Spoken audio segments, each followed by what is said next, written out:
Hi guys! Samahan niyo kong gawin yung christening souvenirs ni Tyler.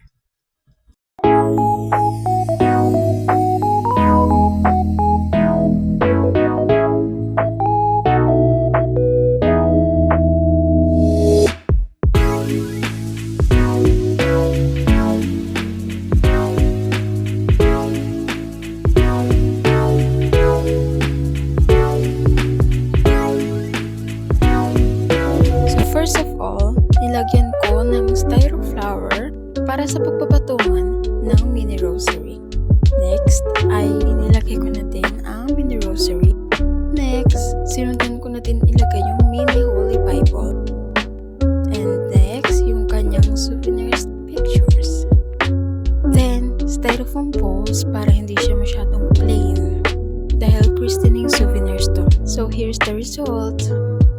And then, sinunod-sunod ko na siyang igawa dahil nakagawa na ako ng example yung magiging kopyahan ko sa paggawa para iisa lang yung look niya and yung design niya. Hindi opposite, hindi pabaliktaran yung magiging kinalabasan ng christening souvenirs ni Tyler. Actually, medyo nahirapan ako ng slide kasi 30 pieces yung ginagawa ko and ako lang mag-isa yung gumawa dahil nasaktuhan na walang tao dito sa bahay. And at the same time, nagbabantay ako ng baby ko.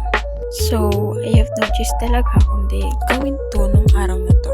Yung araw din kasi na to, ito lang yung araw na magkakaroon pa ako ng time para makagawa ng souvenirs. Dahil pagka kinabukasan ay nagplano na kami na mag-prepare dito sa bahay para sa darating na christening ni Tyler para hindi na siya hassle sa mga darating pa na araw na may mga iba pa kaming gagawin or pagkakaabalahan. Huwag nyo na lang pansinin voice ko guys kasi sinisipon ako and parang feeling ko mapapaus ako.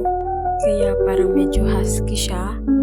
And by the way, itong christening pala na to, itong journey na to, na-realize ko na hindi pala siya ganun kadali. Akala ko kasi madali lang mag-prepare, madali lang gumawa. Alam mo yun, yung madali lang kasi kasuhin. But in reality, in real world, pag nandun ka na talaga sa situation, ang hirap niya tapos kulang ka pa sa mga financial. Ay, Diyos ko po, ewan ko na lang talaga kung saan ka pupurutin. Pero, thank God, dahil natapos din namin itong christening, tapos din namin itong binyag niya sa mga magtataka kung bakit para pinagandaan masyado yung binyag ni Tyler. Dahil, ngayon lang namin makakasama ni Tyler yung mga ninong-ninang niya. Ngayon lang makaka-attend. Dahil yung birthday po ni Tyler ay December 24. Feeling ko parang mas priority ng mga ninong-ninang niya na makasama yung pamilya nila kaysa sa amin. Pero syempre, meron pa din naman sa birthday ni Tyler dahil malamang pang 1 year old niya yun eh. Kailangan namang hindi handaan. Charis. Syempre, meron pa din talaga dahil first birthday niya yun. Kailangan paghandaan pa din namin. Ibang way nga lang ng paghahanda.